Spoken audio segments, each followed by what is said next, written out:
कि ये आपका धान जो है आप बता रहे हैं कि पीला पड़ गया था। जी तो पीला पड़ गया था तो उसमें आपने क्या दवा डाला था?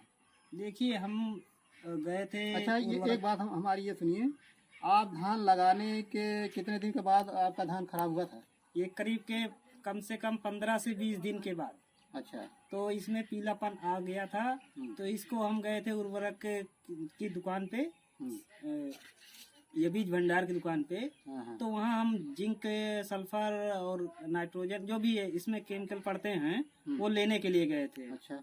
तो वहाँ से किसी व्यक्ति ने हमको ये सूचना दी कि आप व्यर्थ इतना पैसा बर्बाद कर रहे हैं। अगर आपका धान पीलापन हो रहा है तो पीलेपन को आप कुछ नहीं, बिल्कुल सस्ती से सस्ती दवाई, आपके पास नमक आप यूज करते ही हैं तो उसमें। अच्छा, ये बताइए ये कौन सा नमक उन्होंने बताया था? इसमें ये बड़ा वाला नमक, जैसे देसी नमक होता है, जैसे अच्छा, ढोके वो वाला। जो दुकानों पे हाँ, जो कंकड़ वो हाँ, बड़ा वाला। अच्छा। बड़ा वाला आपको नमक मिलता है मार्केट में, कहीं कहीं मिल सकता है, मिलता भी है। हाँ, तो उससे आप ले आके उसको पिसवा कर उसी को कम से कम 5 बिस्से में 1 किलो के मात्रा के हिसाब से आप उसको डाल सकते हैं। और डालने के बाद आप कम से कम 7 दिन से 10 दिन के बीच में आप उस पेड़ को देखेंगे तो पीलापन से पूरे हरे में तब्दील हो जाता है।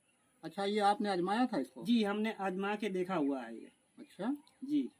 अच्छा, ये तो बड़ी अच्छी बात कर रहे हैं। ये जैसे हमारा गेहूं का पौधा हो गया, अभी गेहूं आपको बोने का समय आ रहा है तो अब उसमें बोएंगे। जैसे हम खेत की सिंचाई करते हैं, पहल पानी या दूसरा पानी, तो उसमें पानी ज्यादा लगने की वजह से पीलापन आ जाता है।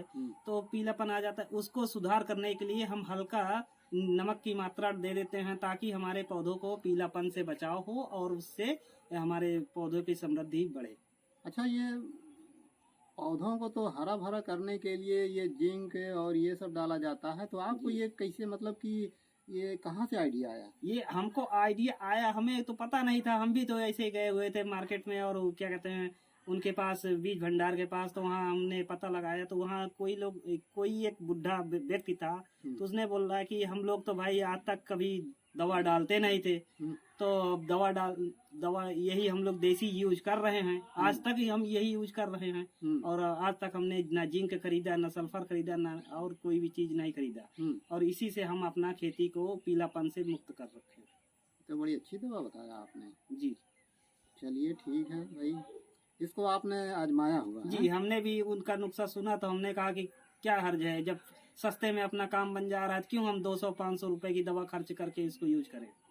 ये तो बड़ी अच्छी आपने बताया यार। हमारा भी धान जो है गड़बड़ा गया था, लेकिन हम दुकान पे गए, दुकानदार ने जो है 400-450 रुपए का वो दिया अपना ला के, उसमें डालें, फिर भी अभी सुधार नहीं हुआ है।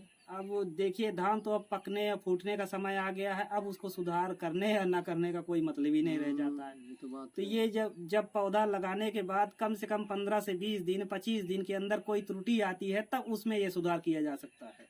फिर उसके बाद पौधा बड़ा हो जाता है। बड़ा होने के बाद उसमें फिर मोटापन आ जाता है और कई से उसमें अंकुर निकल लेते हैं, दाने का वो बीज का वो शुरुआत होने लगता है। तो इसलिए फिर जब शुरुआत में ही इसको कवर किया जा सकता है। तो कहने का मतलब ये है कि जैसे धान, ये जैसे कहने का मतलब ये है जैसे कि वो बेरन लगाया जी। और बेरन जैसे पीली पड़ने लगी धान की जी। तो फिर इसमें जो है जैसे कि ये ला के डाल दें तो इसमें सुधार हो सकता है। बेहन में जैसे अब देखिए, हम 5 बिस्से के हिसाब से 1 किलो नमक बता रहे हैं, तो उसी की मात्रा के हिसाब से आप जैसे कि अब 1 बिस्से में बेहन डाल रखे हैं तो उसी के हिसाब से 200 ग्राम या 100 ग्राम 150 ग्राम हल्का नमक दीजिए। ना कि, क्योंकि वो अभी बेहन का मतलब एकदम नॉर्मल पौधा होता है, वो एकदम नथिंग के बराबर होता है, उसमें बहुत हल्का सा वो डालना पड़ता है। तो उससे डालने से आपका पीलापन जो है वो पीलापन को रोक देगा। फिर उसके बाद आप ये यूरिया खाद आप डाल देंगे, आप बढ़ जाएगा खेत पौधा। अच्छा उपचार बता रहे हैं। अच्छा, ये बताइए कि ये मतलब धान और गेहूं में ही काम करेगा और जैसे कि फूल पत्ती वाले पौधे होते हैं क्या इसमें भी काम करेगा? फूल पत्ती ऐसा होता है, फूल पत्ती की टहनियाँ ये कमजोर होती हैं। इसमें कोई फूल ऐसे हैं कि नमक पड़ने पे वो पत्ती पेड़ सहित गल जाएगा। तो ये इसके लिए मीठा पानी यूज होता है और हम खेतों में डालते हैं, कहीं कहीं पंपी सेट है हमारे पास, नमकीन पानी देता है, तो अब नमकीन पानी की वजह से हमारे खेतों में खारापन हो जाता है।